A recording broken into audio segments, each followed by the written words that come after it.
200 करोड़ का प्रोजेक्ट एक hi tech engine में आई किसी प्रॉब्लम्स की वजह से रुका पड़ा था। पूरी कंपनी का पैसा व भविष्य इस इंजन पर टिका था। देश विदेश से बड़े बड़े इंजीनियर इस इंजन पर अपना तजुर्बा आजमा चुके थे, पर कोई भी कोर प्रॉब्लम को समझ नहीं पा रहा था। तभी इस कंपनी का एक युवा सफाई कर्मचारी इंजन को ठीक करने का आत्मविश्वास दिखाता है। हर किसी की नजरें इस युवा पर टिक जाती है। वहां खड़े तमाम बड़े इंजीनियर इसकी बेइज्जती करने लगते हैं। खूब मजाक उड़ाया जाता है। लेकिन उसके बाद इस कर्मचारी ने जो किया उसने हर किसी की बोलती बंद कर दी। आखिर इस सफाई कर्मचारी की असलियत क्या थी? किस मजबूरी ने इसे सफाई कर्मचारी बना दिया था? इससे पहले कि इस शानदार सीख और मोटिवेशन से भरे इस वीडियो को शुरू करें, आप चैनल को सब्सक्राइब कर लो ताकि जिंदगी बदल देने वाली ऐसी वीडियो आपको रोज मिलती रहे। कहानी की शुरुआत होती है बेंगलुरु के रिंग रोड के नजदीक स्थित यह विशालकाय लग्जरी बिल्डिंग से, जो कि टेक जोन ऑटोमोबाइल कंपनी की है। यह इनका मेन हेड क्वार्टर है। न सिर्फ इस बिल्डिंग की भव्यता बल्कि इस कंपनी की टेक्नोलॉजी एंड सर्विसेज के चर्चों के चलते यह कंपनी आकर्षण का केंद्र बनी रहती है। देश भर के लाखों लोगों का सपना होता है कि उसे भी इस कंपनी में कोई अच्छी जॉब मिल जाए।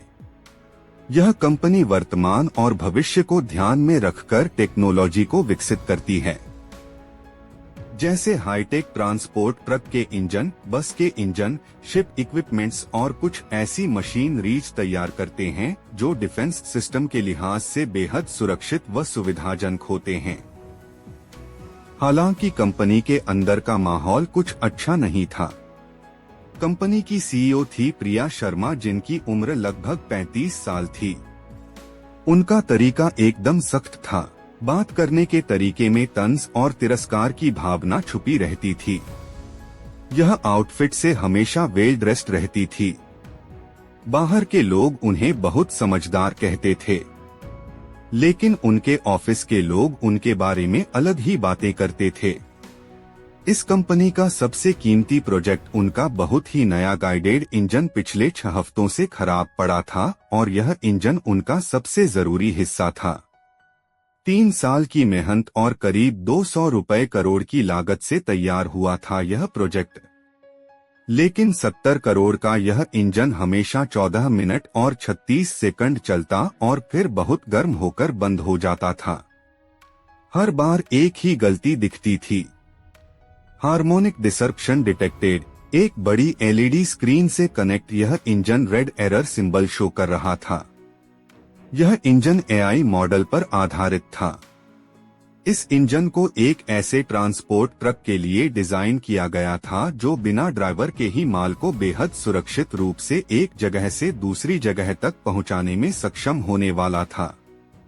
यह पूरा 200 रुपए करोड़ का प्रोजेक्ट था, लेकिन सारा काम इस इंजन की टेस्टिंग पर रुका पड़ा था। 3 अलग अलग टीम्स के बड़े बड़े इंजीनियर आकर हार मान चुके थे। यह इंजीनियर हार्वर्ड व स्टैनफोर्ड जैसी विश्वास लेवल यूनिवर्सिटी से पढ़े हुए थे। इंजन के डिजाइन पर बहुत नॉलेज थी इनके पास, लेकिन उनका ज्ञान भी इस इंजन के सामने कुछ काम नहीं आ रहा था। बड़ी बड़ी डिग्री वाले इस इंजन के सामने फेल हो रहे थे। वह भी असल प्रॉब्लम को समझ नहीं पा रहे थे। इधर प्रिया शर्मा की टेंशन हर दिन बढ़ती जा रही थी। अगर यह इंजन जल्दी ही ठीक ना हुआ तो कंपनी को 500 रुपए करोड़ का नुकसान हो सकता था और उनका मार्केट में दबदबा खत्म हो जाता। यह काफी बड़ा प्रोजेक्ट था जिससे कंपनी का भविष्य निर्धारित होने वाला था। इसी कंपनी में दीपक मौर्य नाम का एक सफाई कर्मचारी था, जो कि पिछले 4 सालों से इस कंपनी में कई उतार चढ़ाव देख चुका था। यह काम तो सफाई का करता था, पर इसकी नजरें, इसका दिमाग यहाँ की टेक्नोलॉजी को निहारती रहती थी। दिमाग से इतना तेज कि जिस भी काम को ध्यान से देखता यह उसे सीख लेता था। ऑफिस के सफेद फर्श से लेकर कॉन्फ्रेंस रूम के अंदर रखे हुए कांच के बर्तन तक दीपक मौर्य हर जगह जाता था।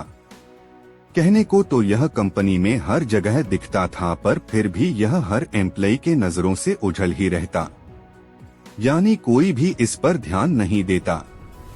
यह जब भी कोई टेक्निकल नॉलेज बताता तो एम्प्लॉय उसका मजाक उड़ाने लगते, उसे डांट कर भगा देते। कोई भी उसे सीरियस नहीं लेता। दीपक के पास एक छोटे कॉलेज से इंजीनियरिंग की डिग्री थी। उसने यह डिग्री बड़े सपनों के साथ ली थी, लेकिन जिंदगी में हालात कुछ ऐसे बन गए जिसने उसे एक सफाई कर्मचारी बना दिया। क्योंकि उसकी मां को फर्स्ट स्टेज कैंसर था, जिसका इलाज तो था पर वो बहुत महंगा था और हर इलाज का खर्चा इतना ज्यादा था कि अगर वो बड़ा इंजीनियर बनने का सपना देखता तो मां का इलाज रुक जाता।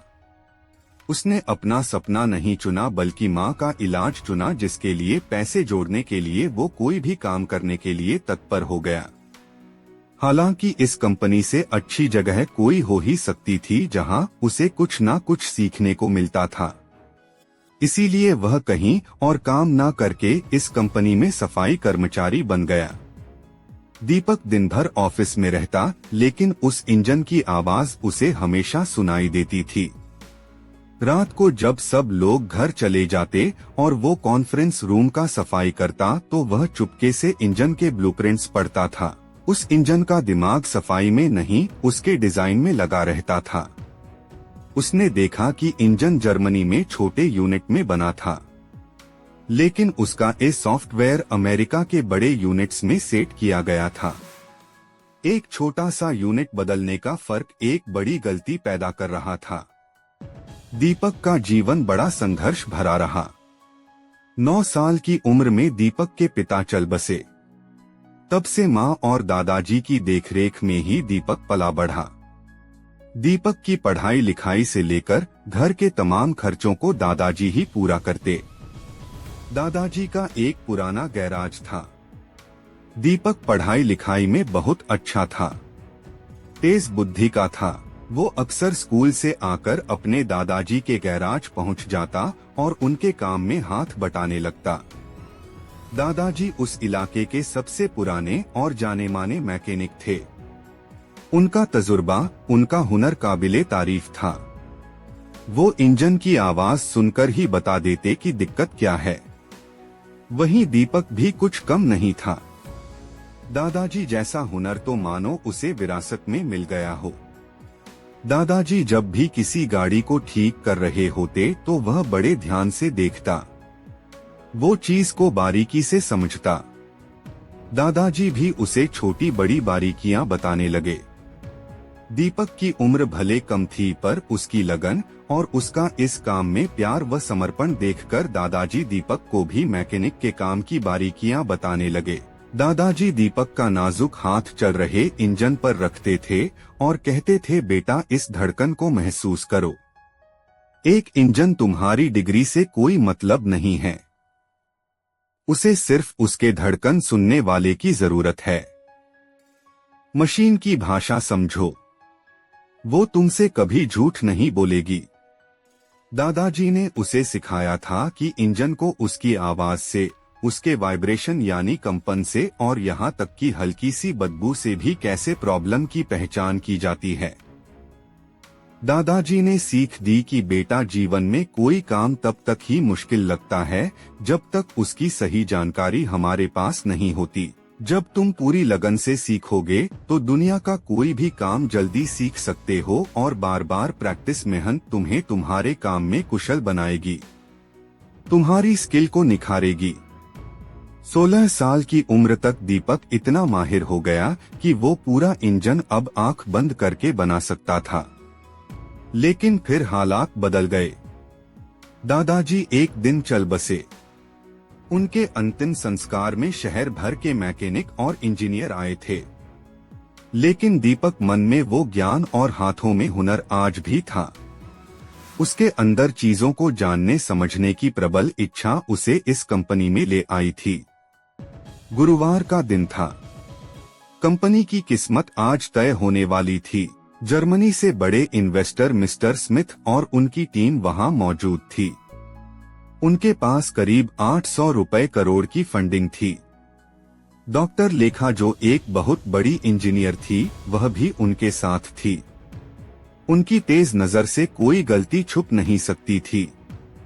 एक बड़े हॉल के अंदर प्रिया शर्मा की मौजूदगी में उस नए इंजन का आखिरी टेस्ट चल रहा। दीपक हिम्मत बांधते हुए उन लोगों के करीब आकर कुछ ऐसा बोल दिया कि वहां मौजूद सबकी नजर दीपक पर टिक गई। दीपक अपना एक हाथ उठाते हुए बोला, मैम, मुझे लगता है कि गलती सॉफ्टवेयर में नहीं बल्कि इंजन के कंपन यानी हार्मोनिक फ्रीक्वेंसी सेट करने में है। 200 लोगों के चेहरे एक साथ दीपक की तरफ मुड़ गए। मिस्टर स्मिथ और डॉक्टर लेखा भी हैरानी से आगे झुक गए। प्रिया शर्मा का गुस्सा आसमान छू रहा था। वो सबके सामने दीपक को जलील करने के लिए तंज कसते हुए बोली, ओए देखो, हमारे सफाई कर्मचारी को इंजीनियरिंग का ज्ञान हो गया। जिस मशीन को इतने बड़े इंजीनियर ठीक नहीं कर पाए, वो तुम ठीक करोगे। वहां मौजूद कुछ एम्प्लॉय दीपक को तिरस्कार की नजर से देख रहे थे तो कुछ हैरान भी थे कि इसे इतना सब कैसे पता। प्रिया शर्मा फिर से तिलमिलाते हुए बोली, अबे घोंचू, तुम्हें पता भी है यह इंजन कितने का है? यह कोई आम गाड़ी या गैरेज में खराब पड़ा साधारण इंजन नहीं जिसे तुम ठीक कर दोगे। कोई जानकारी है तुम्हें इसके बारे में? जो उठाए मुंह बोल दिया कुछ भी। दीपक एक बार फिर आत्मविश्वास के साथ बोला, अरे मैम, मुझे एक चांस तो दीजिए। मैं इंजन की कोर प्रॉब्लम को समझ रहा हूँ। दीपक रिक्वेस्ट करता ही जा रहा था। वहां मौजूद डॉक्टर लेखा ने दीपक के चेहरे पर एक आत्मविश्वास देखा। उन्हें लगा कि शायद यह कुछ कर सकता है। इसे एक मौका मिलना चाहिए। डॉक्टर लेखा टोकते हुए स्वर में, रुकिए मिस प्रिया जी, हमें लगता है इस व्यक्ति को एक मौका देना चाहिए। हो सकता है कोई बात बन जाए, और वैसे भी हमारे पास दूसरी कोई ऑप्शन नहीं। एक से बढ़कर एक इंजीनियर अपनी कोशिश कर चुके हैं, पर किसी भी इसकी प्रॉब्लम पकड़ में नहीं आई। तो एक बार इसका भी देख लेते हैं। तभी भीड़ से भी आवाज आई, हाँ, एक मौका दिया जाए। प्रिया शर्मा एक शर्त रखते हुए बोली, ठीक है दीपक, यह तुम्हारा चैलेंज है। तुम्हारे पास ठीक 2 घंटे हैं। इस 200 करोड़ के इंजन को सबके सामने ठीक कर दो।